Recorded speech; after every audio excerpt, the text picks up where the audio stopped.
ठीक है, देखिए ए है एक बंदा और एक है बी, ठीक है। ए बी को माल बेचा, क्या किया, सेल किया 50,000 रुपया का, ठीक है। अब बी को माल बेचा तो उधार बेचा, कैसे बेचा, नगद बेचा तो लफड़ा ही नहीं होता, कोई तरह का कोई पेपर करने की जरूरत ही नहीं होती, बनाने की जरूरत ही नहीं होती। तो ए ने बी को 50,000 रुपए का माल बेचा, बी ने खरीद लिया, ठीक है। यहां तक ए जो था वो सेलर था, ठीक है, और बी क्या है, बायर।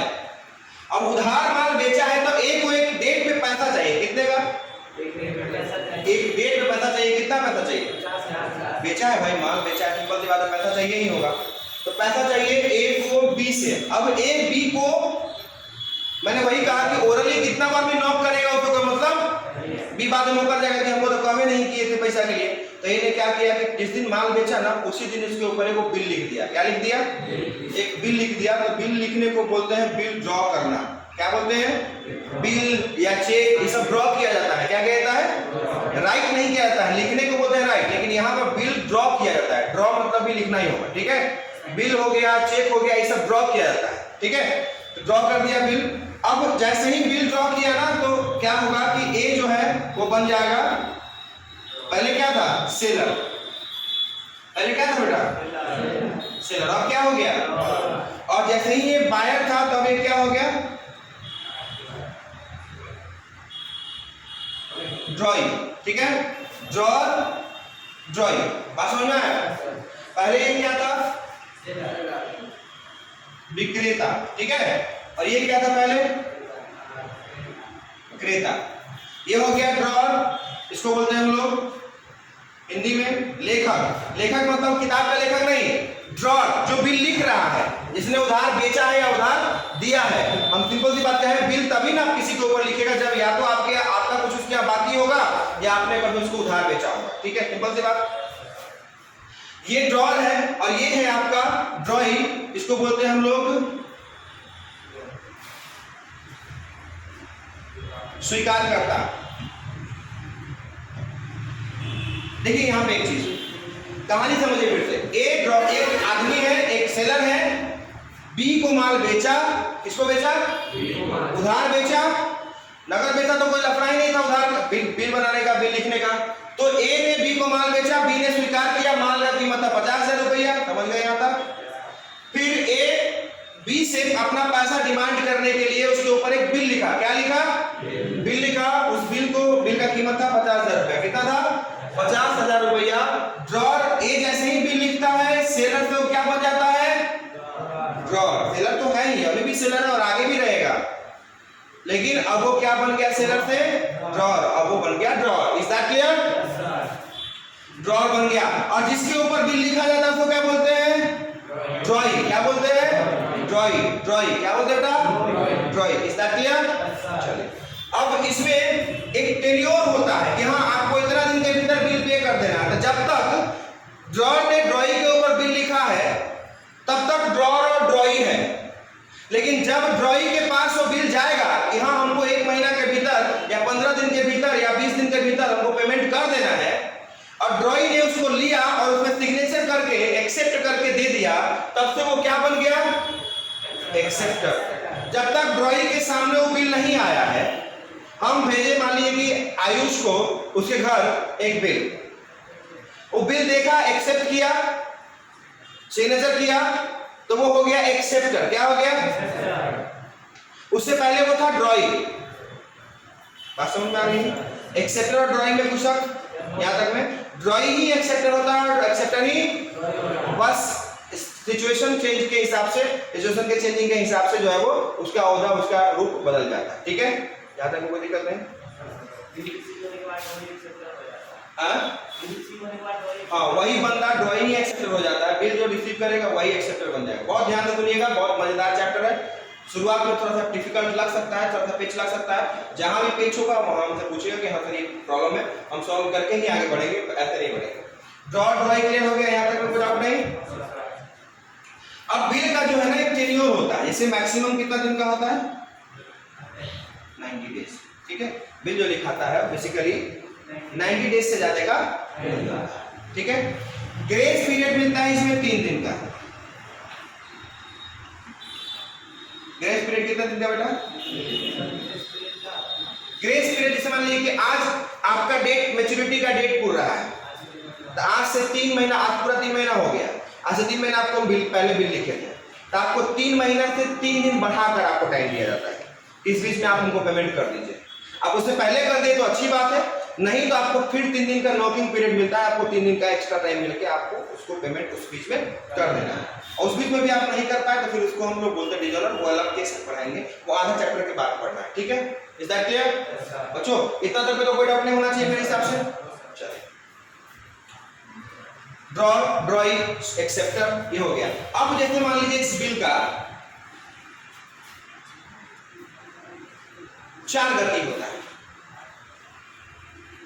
गतियां समझने से पहले इसका जो प्रोसेस है, इसका जो अंजाम है, उसको समझने से पहले हम ये जान लेते हैं कि बिल का फीचर्स क्या क्या होता है। इतना समझ गए सब लोग? उधार बेचा, इस कारण से उसके ऊपर बिल लिखा, बिल लिखा तो जो लिखने वाला है वो ड्रॉर बन जाता है, और जो जिसके ऊपर लिखा जाता है वो क्या बन जाता है? ड्रॉई, ठीक है। यहाँ तक में कोई डाउट नहीं। और ड्रॉई ही जब बिल को एक्सेप्ट कर लेता है तो उसको क्या बोलते हैं? ठीक है, समझ रहे हैं? कोई सामान उधार बेचता है तो आपके ऊपर एक लेटर आता है ना लेकर के, सर ये आपके नाम पर एक बिल आया है। पहले बिजली का बिल आता था, तो सिंपल सी बात है, आपने देखा, उसको एक्सेप्ट किया तो आप एक्सेप्टर बन गए, नहीं देखे थे तब तक आप एक्सेप्टर। Is that clear? चलिए अब देखिए इसके कुछ फीचर्स के बारे में बात करते हैं, लिखवा देते हैं।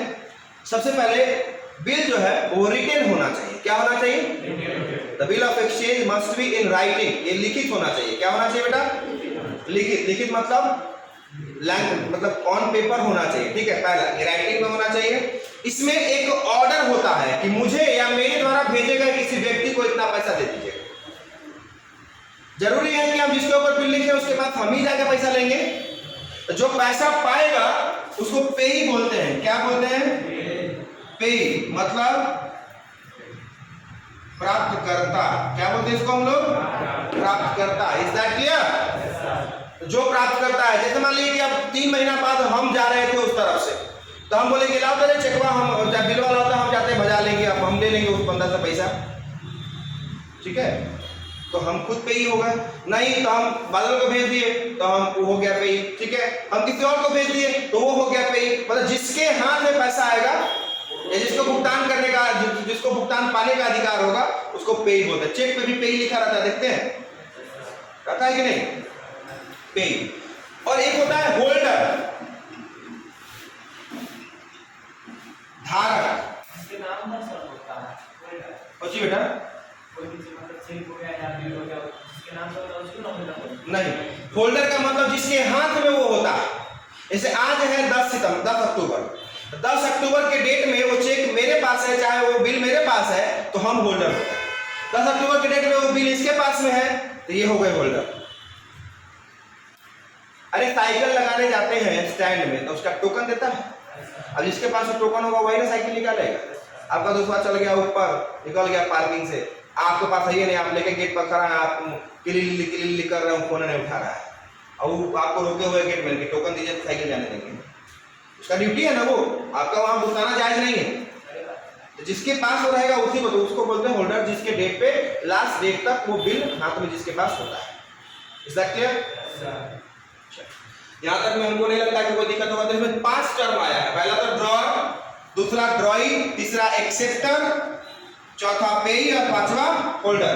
बेसिकली देखा जाए तो आपके ऑब्जेक्टिव क्वेश्चन में आएगा कि बिल ऑफ एक्सचेंज में कितने पक्ष होते हैं, तक कितना लिखिएगा? 3। कितना? ठीक है, ड्रॉ, ड्रॉई और पेई, बस 3 को बेसिक होता है, ठीक है। उसे को मतलब नहीं है पूरा 3 महीना वो बिल कहां घूमा कहां गया, उसको मतलब अंत में वो किसके पास में है? 3 को पक्ष होता है, होल्डर होल्डर नहीं। पेई, ड्रॉ, ड्रॉई, ड्रॉ, ड्रॉई, पेई, 3 को याद रहेगा। हम लोग भी गलती करते थे, 5 पक्ष नहीं होता, 3 ही पक्ष होता है, ठीक है, ध्यान रखेंगे। 5 को टर्म है, एक ही आदमी को अलग अलग नाम से कैसे बुलाते हैं? दादाजी किसी और नाम से बुलाते हैं, मम्मी किसी और नाम से बुलाती है, दोस्त कोई और नाम से बुलाते हैं, है ना। ये हो गया। तो फीचर में आते हैं, थोड़ा 2-4 फीचर देख लेते हैं, बुक में दिया हुआ है, सब लोग बुक देखिए। A bill of exchange must be in writing, writing होना चाहिए. It must contain an order to pay, इसमें एक आदेश होना चाहिए भुगतान का, इसमें भुगतान का आदेश होना चाहिए. तीसरा, the order to pay must be unconditional, ऐसा होना चाहिए कि पैसा दीजिए.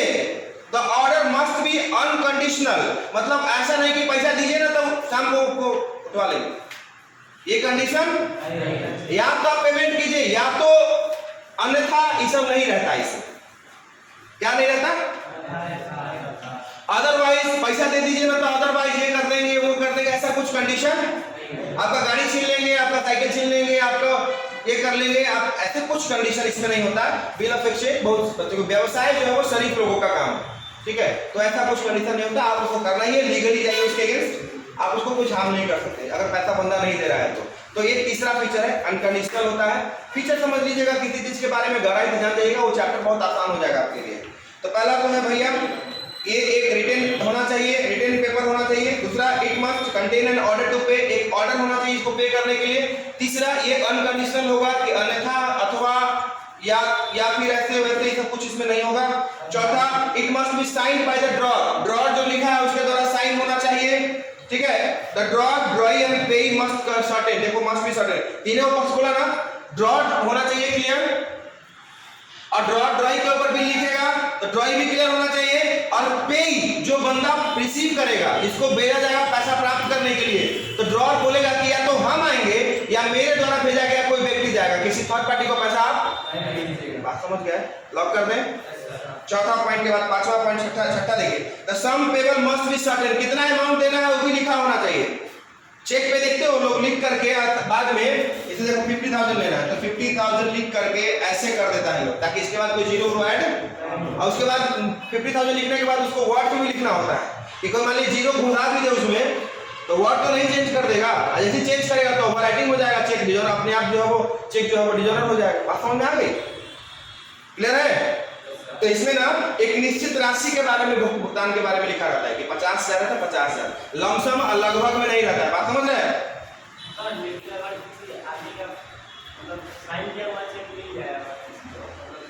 वो अलग चीज है, फिर बाद में बताएंगे उसके, ठीक है. साइन किया हो जाए. The bill must contain an order to pay money only, फिर पैसा, ऐसा नहीं कि 50,000 का भेड़ बकरी आपको दे दे, पैसा चाहिए. क्या चाहिए? पैसा. पैसा ही चाहिए, पैसा के अलावा कुछ और, पैसे के रूप में, या फिर आप गूगल पे कर दीजिए या कैश दे दीजिए या चेक दे दीजिए, लेकिन आपको देना है पैसा ही. इना कि सर हमें दुरापुरे को जर्सी का है ले जाओ 50,000, बुझ लगा? ऐसा कुछ बात बुझा कि नहीं रे? चलो. The date on which payment is made must also be certain, जिस डेट को पेमेंट करना है वो भी सर्टेन होना चाहिए, और उसके बाद 3 दिन का ग्रेस पीरियड है वो भी सर्टेन होना चाहिए. Is that clear? एक एक फीचर बिल ऑफ एक्सचेंज का देख लीजिए, पूरा एकदम इसका हालत खराब कर दो, पूरा पढ़ जाओ, चाट जाओ. The amount is payable, the amount is payable either to the bearer or the bill to the specified person or to his order. Bill जो है, बिल का अमाउंट उसी बंदे को पेबल होगा जो बियरर होगा, धारक होगा. जैसे 100 रुपए के नोट पर लिखा रहता है, गवर्नर ऑफ इंडिया का उस पर स्टेटमेंट रहता है कि मैं धारक को 100 रुपए अदा करने का वचन देता हूँ, लिखा रहता है. तो 100 रुपया जो है वो किसी के नाम पे है क्या? किसी के बाबूजी के नाम पे तो नहीं है. वो अगर मेरे पास है, कल के पेट्रोल पंप पे जाके हम पेट्रोल ले लेते हैं तो पेट्रोल पंप वाला के पास हो जाएगा, वो जाकर के उसका कुछ और यूज कर सकता है. मैं धारक को इतना रुपए अदा करने का वचन देता हूं, मतलब ये है कि आप उतना रुपया के लिए अगले बंदे को अलाउ कर रहे हैं कि आप जाइए भुगतान कीजिए. Is that clear? Next, it must be signed by the acceptor, यह एक्सेप्टर के द्वारा साइन होना चाहिए. अगर हमने बिल लिखा, साइन कर दिया, हमने बहुत खूबसूरती से बिल लिखा, लेकिन ड्रॉई उसको एक्सेप्ट नहीं किया तो बिल वैलिड नहीं कहलाएगा. ठीक है?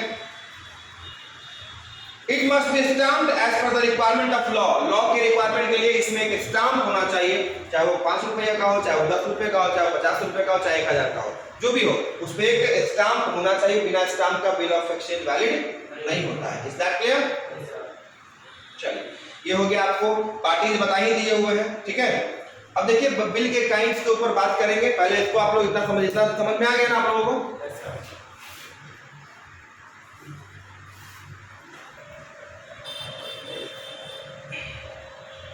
देखिए अब आते हैं टाइप्स ऑफ बिल पे, ध्यान से सुनिएगा। तीन प्रकार से, तीन आधार पर बिल को बांटा गया है।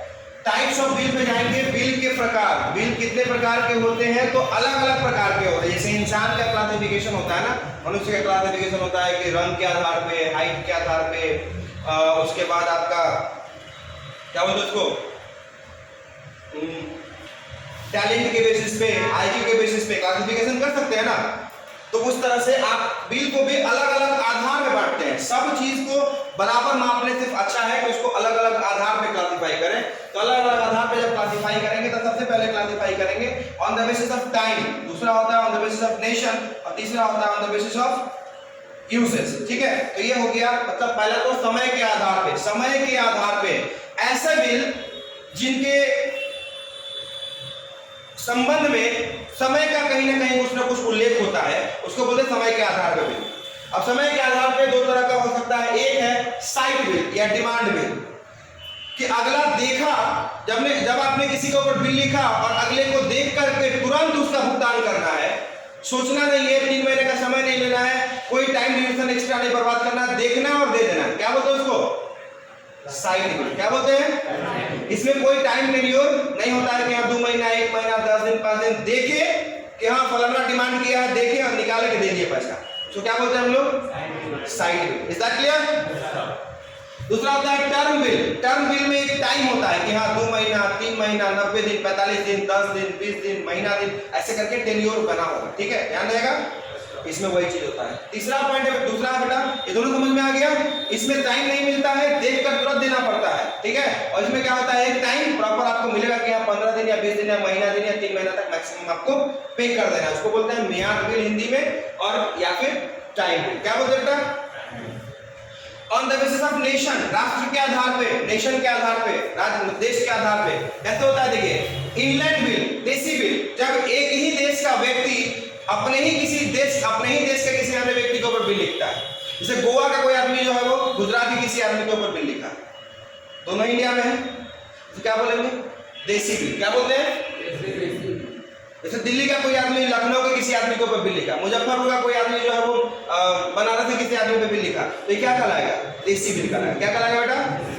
इसी तरह से विदेशी भी हो सकता है। व्यापार तो अलग अलग, मतलब दूसरे कंट्री के साथ नहीं होता व्यापार, इंपोर्ट एक्सपोर्ट। तो मान लीजिए कि हम कोई बंदा है जो आपका पटना का है, और वो जो है वो म्यांमार देश है ना, बर्मा, पहले बर्मा हुआ करता, म्यांमार है, तो म्यांमार के किसी बंदे को कोई माल बेचता है या वहां से कुछ चाय मंगाता है या कॉफी मंगाता है, कुछ भी तो मंगाता है, तब वो बंदा अगर इंडिया के किसी बंदे के ऊपर बिल लिखेगा या इंडिया का बंदा किसी बंदे के ऊपर बिल लिखेगा, तो उसको बोलते हैं हम लोग फॉरेन बिल। क्या बोलते हैं बेटा? ऐसे न्यूयॉर्क का कोई बंदा है, न्यूयॉर्क का कोई व्यापारी है, और वो दिल्ली के किसी बिजनेसमैन के ऊपर बिल लिखता है, तो उसको बोलते हैं फॉरेन बिल। क्या बोलते हैं? या दिल्ली वाला वो न्यूयॉर्क वाले के ऊपर बिल लिखता है, तो क्या बोलते हैं? Foreign bill. Is that clear? Lock कर दिया जाए। नेक्स्ट है आपका on the basis of uses. Uses के आधार पे, उपयोग के आधार पे बिल को 2 कैटेगरी में बांटा गया है। कितने कैटेगरी में? पहला है आपका ट्रेड बिल, व्यापारिक बिल। व्यापार के लिए किसी को कुछ माल बेचते हैं या किसी से कुछ खरीदते हैं, अब तब जो बिल का लिखना और एक्सेप्ट करना होता है, उसको बोलते हैं हम लोग व्यापारिक बिल। क्या बोलते हैं? मान लीजिए कि हम आयुष से कोई डीलिंग करते हैं, कोई तरह का कोई व्यवसाय आयुष के साथ हम करते हैं, उधार लेन देन चलता रहता है, तो चलता रहता है तो बिल लिखना भी चलता रहेगा। हम बिल लिखेंगे, वो पेमेंट करेगा, क्योंकि एक बार बिल लिखेंगे पेमेंट नहीं करेगा, उसका क्रेडिट मेरे नजर में खराब हो जाएगा, हम उसके बाद उसके साथ डीलिंग नहीं करेंगे या करने से कतराएंगे थोड़ा सा। तो आयुष का सिस्टम सही था, पेमेंट करता था, टाइम से पेमेंट करता था, टाइम से हम उसको सामान बेचते थे उधार, वो भी टाइम से अपना बेच बाच करके हमको पैसा लौटा जाता था। जिस टाइम में बेचते बोलते थे 3 महीना बोलते थे, 3 महीना से पहले ही लाकर लौटा जाता था। तो ये हो गया आपका व्यापारिक बिल। क्या होगा बेटा? हमारे बीच जो संबंध है वो व्यापारिक बिल है। क्या है? व्यापारिक बिल का है। लेकिन एक होता है एकोमोडेशन बिल, सहायतार्थ बिल। हमने बोला कि भाई देखो आयुष क्या, मेरा कुछ पैसा बाकी नहीं था, ऐसे ही उसके ऊपर बिल लिखेगी आयुष 50,000 रुपया चाहिए, भेजो, तो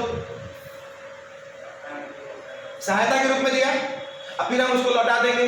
ठीक है, तो इसको सहायतार्थ बिल बोलते हैं। क्या बोलते हैं बेटा? जब अगला के पास आपका कोई ड्यूज बाकी नहीं होता है, फिर भी आप उससे कुछ डिमांड करते हैं, तो आपने भी उसको कभी हेल्प किया होगा तब ना आप मांग रहे हैं, या भविष्य में आप भी करेंगे, इसको सहायतार्थ बिल बोलते हैं। बिल को 3 आधार पे बांटा जाता है। पहला टाइम के बेसिस पे 2 भाग में, नेशन के बेसिस पे भी 2 भाग में, और यूज के बेसिस पे भी प्रभाव है। इतना क्लियर?